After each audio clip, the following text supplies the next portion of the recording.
ሰላም ጤና ይስጥልኝ እንዴት ናችሁ? ሁላችሁንም ሰላም ብያለሁ። ባላችሁበት ሰላማችሁ ይብዛ። ኦንላይን ቢዝነስ ከኔ ጋር ለመስራት የመጣችሁ ወይ ደግሞ ቮን አፕሊኬሽን ኦር ፖፖ ላይቭ ስትሪሚንግ ፕላትፎርም ላይ ከኔ ጋር ለመስራት የመጣችሁ ሰዎች ከሆናችሁ እዚህ ጋር ያስቀመጥኩላችሁ ቪዲዮዎችን በደንብ በመከታተል ራሳችሁን አብቅታችሁ በጣም ትላልቅ ገንዘቦችን መስራት ትችላላችሁ ማለት ነው። እኔ ፕራይም ፊራ እባላለሁ። ኦልሞስት ይሄን ቢዝነስ ከጀመርኩኝ 1 ዓመት ከ2 ወር ሆኖኛል። ሲጀምር እንደ ቀልድ ቢሆንም የጀመርኩት የሆነ ሰው ድንገት ያስጀመረኝ ስራ ቢሆንም ሲገባኝ ቢዝነሱ ምን ያክል ህይወት እንደሚቀየር እያንዳንዱ ነገር አንደርስታንድ ሳደርግ በጣም ፎከስ አድርጌ የሰራሁበት ቢዝነስ ነው። እንኳንም አጠናሁት፣ እንኳንም ፎከስ አድርጌ የሰራሁበት ዛሬ ላይ አሪፍ የሆነ ህይወት ሳልጨናነቅ በደንብ ገቢዎችን እያገኘሁበት እየኖርኩኝ ይገኛለሁኝ ማለት ነው። ሶ እናንተም በደንብ መስራት መለወጥ የምትፈልጉ ሰዎች አሪፍ የሆነ ኦፖርቹኒቲ ነው። ያለ ምንም ኢንቨስትመንት በዜሮ ኢንቨስትመንት ሰርታችሁ ልትለወጡበት ትችላላችሁ። ነገር ግን ማወቅ ያለባችሁ መሰረታዊ የሆኑ ነገራቶች አሉ። ፖፖ ላይቭ ስትሪሚንግ ወይ ደግሞ ቮን አፕሊኬሽን ላይ ከዚህ በፊት ጀምረው ያቆሙ ብዙ ልጆች አሉ፣ አሁን ላይ ከኔ ጋር የሚሰሩ ማለት ነው። እነኚህ ልጆች ለምንድን ነው ያቆሙት? ኦር ደግሞ የሚሳካለት ሰው አለ፣ ያልተሳካለት ሰው አለ። ለምንድን ነው የተሳካላቸው፣ ለምንድን ነው ያልተሳካላቸው የሚለውን ነገር ቼክ ሳደርግ ባክግራውንዱን ምንድነው የተረዳሁት ነገር አንደኛ ፕላትፎርሙንና አሰራሩን አለመረዳት ነው። ዴሊ ታስኮችን ብቻ ማወቅ እነኚህ ላይቭ ስትሪም እያደረግን ኦር ደግሞ በገስት ላይ በመግባት እንዲሁ አፕሊኬሽኑ የሚሰጠንን ጥቃቅን ነገራቶች ብቻ በማወቅ አፑን ሙሉ በሙሉ የተረዱት የሚመስላቸው ሰዎች አሉ፣ ወይ ደግሞ ቢዝነሱን አንደርስታንድ ያደረጉ የሚመስላቸው ብዙ ሰዎች ነበሩ። እነኛ ሰዎች በዚህ የተሳሳተ አመለካከት ምክንያት ስኬታማ ሳይሆኑ ቀርተዋል። እናንተ ግን በደንብ ስኬታማ እንድትሆኑ እዚህ ዩቲዩብ ቻናል ላይ ቪዲዮዎችን ፓርት ባይ ፓርት እኔ ራሴ የማስቀምጥላችሁ ይሆናል። እነኛም ቪዲዮዎች ብቻ በማየት ራሳችሁን በማብቃት በጣም ትላልቅ ገንዘቦች ሜክ ልታደርጉበት ትችላላችሁ ማለት ነው። ሶ ይሄ ቢዝነስ ምንድን ነው ከሚለው ስንጀምር ፖፖ ላይቭ ወይ ደግሞ ቮን ኦንላይን ቢዝነስ ነው። ማለትም ልክ እንደ ቲክታክ፣ ልክ እንደ ዩቲዩብ፣ ልክ እንደ ፌስቡክ እንደመሳሰሉት አይነት ፕላትፎርም ሆኖ ነገር ግን ከሁሉም በተሻለ ትላልቅ ገንዘቦችን ልንሰራበትና ልንለወጥበት የምንችለው ቢዝነስ ነው። ሜቢ አሁን ቲክታክ ጋር ምናምን ሳያይዝላችሁ እናንተ ቲክታክን እንደ ስራ ላታዩ ትችላላችሁ፣ ግን ቲክታክ ላይ በጣም ትላልቅ ገንዘቦች ይሰራሉ። እናንተም እዚህ አፕሊኬሽን ላይ በጣም አሪፍ ገንዘቦችን መስራት ትችላላችሁ። ይሄ አፕሊኬሽን ዋና አላማው ምንድነው? የራሱ የሆነ ኮይን አለው። ኮይን ማለት ደግሞ ስለ ከረንሲ ፔር እንትኖች የምታውቁ በደንብ ትረዱኛላችሁ።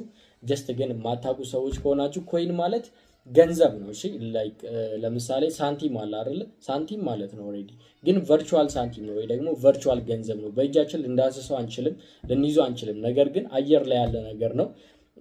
ባንክ ቤት ላይ ዊዝድሮ ልናደርገው እንችላለን ወደ ፈለግነው ባንክ ቤት ማለት ነው። እዚህ ፕላትፎርም ላይ በጣም የተመቻቸ እድል አለ። ንግድ ባንክ፣ ቴሌብር፣ እያንዳንዱ ባንክ ቤት እዚሁ ፕላትፎርም ላይ አታች ተደርጎልናል። የፈለግነውን ባንክ ቤት መርጠን ማውጣት የምንፈልገውን ብር በፈለግነው ሰዓት ልናወጣበት የምንችል ኦፖርቹኒቲ ነው ያለው ማለት ነው። ሶ ምንድነው የሚሰራው ከሚለው ስንጀምር አፕሊኬሽኑ ላይ መሰረታዊ የሆኑ ወደ 4 5 6 7 የሚሆኑ የስራ ረድፎች አሉ። ነገር ግን ዛሬ እኔ ሶስቱን ነው የምነግራችሁ።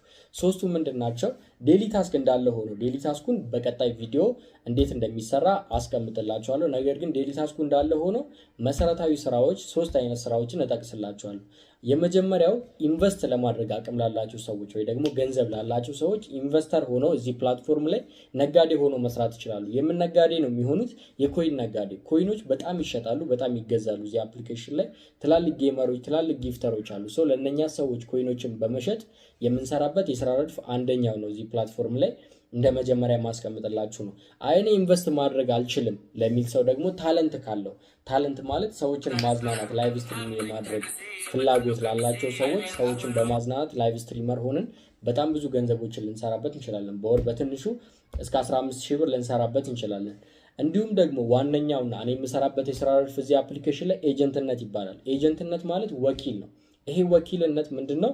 ሰዎችን ኢንቫይት በማድረግ እንዲሁም ደግሞ የተጋበዙ ሰዎችን በማስተማር ምን እናደርጋለን? ብቁ አድርገን በደንብ አድርገን እነሱን ካስተማርን በኋላ እነሱ ኮይን ኤክስቼንጅ ባደረጉ ቁጥር የራሳቸው ኮይን አለ። አሁን ግራ ነው የሚገባቸው ይሄን ሳወራ፣ ግን ኮይን ያገኙትን ኮይን ሲቀያየሩ ከሰው ጋር እነሱ ሌቭላቸውን ለማሳደግ እንዲሁም ደግሞ ኮይኑን ወደ ፖይንት ለመቀየር። ለምን ኮይን ማለት እዚህ አፕ ላይ መገበያያ ነው እንጂ ብር አይደለም። ወደ ብር የሚሆነው ፖይንት ከሆነ በኋላ ነው ወደ ባንክ ዊዝድሮ የሚደረገው። ፖይንት ደግሞ የሚሆነው እንዴት ነው? ኤክስቼንጅ ሲደረግ ነው።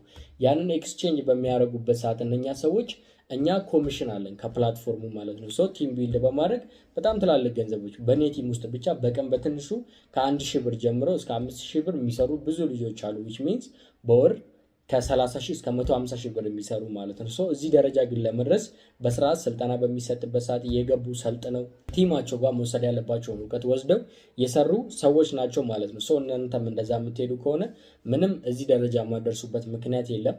ስለዚህ እነኚህ 3 መንገዶች አሉ። እነኚህ 3 መንገዶች እንዳሉ ሆኖ ደግሞ ዴሊ ታስኮች አሉ። በቀጣይ ቪዲዮ ስለ ዴሊ ታስኮች የማስቀምጥላችሁ ይሆናል። እመኑኝ እዚህ አፕሊኬሽን ላይ በደንብ ዴዲኬትድ ሆኖ የሰራ ሰው በደንብ ህይወቱን መቀየር ይችላል። አመታት አይደለም የሚፈጅባችሁ፣ በተወሰኑ ወራት ውስጥ ትልቅ ደረጃ መድረስ ትችላላችሁ።